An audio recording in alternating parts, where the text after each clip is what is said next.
Imagine करें 2 आदमी हैं। पहला आदमी सुबह उठता है और ऑफिस जाने से पहले अपनी यूजुअल रूटीन की तरह सब काम करता है और फिर वो ऑफिस जाता है और जब वो वापस घर आता है तो बिल्कुल भी कॉन्शियस नहीं होता कि उसने सारा दिन क्या किया।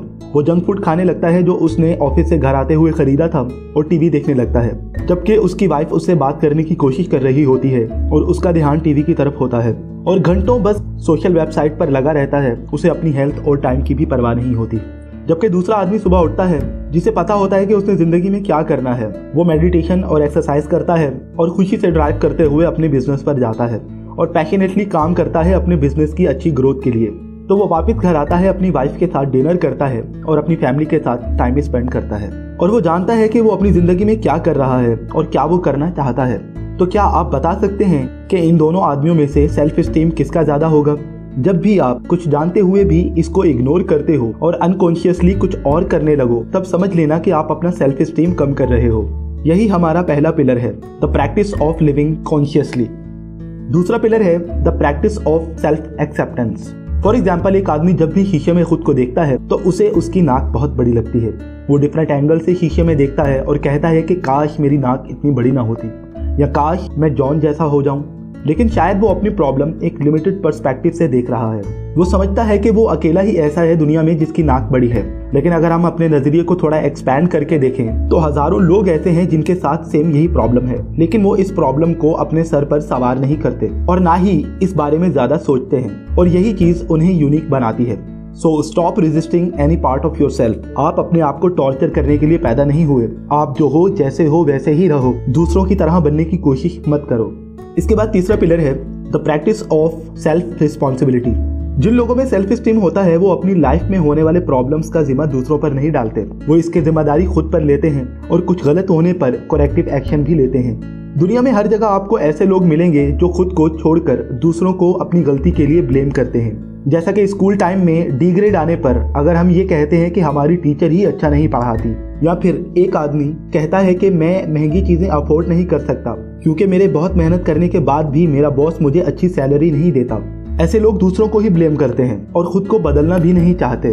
अच्छा चलो मान लेते हैं कि टीचर अच्छा नहीं पढ़ाती, लेकिन हमें ये मानना पड़ेगा कि अच्छे ग्रेड्स लेना हमारी खुद की रिस्पॉन्सिबिलिटी है।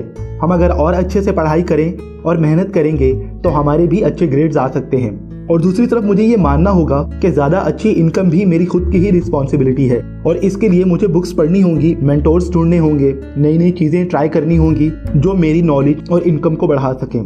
आपकी लाइफ में जो कुछ हो रहा है ये आपकी रिस्पॉन्सिबिलिटी है और ये आपको एक्सेप्ट करना ही होगा। चौथा पिलर है the practice of self assertiveness. जिस इंसान में सेल्फ स्टीम होता है वो अपनी बातें खुलकर और बिना डरे दूसरों के सामने रख पाते हैं। सेल्फ असर्टिवनेस का मतलब होता है जैसे आप हैं वैसे ही दुनिया को क्लियरली बताना। अक्सर ऐसा होता है कि कोई हमारे बारे में बुरा कमेंट कर देता है तो हमारा सारा दिन खराब हो जाता है। अगर आपको अपनी सेल्फ स्टीम बढ़ानी है तो आपको अपने अंदर से ये चीज खत्म करनी होगी।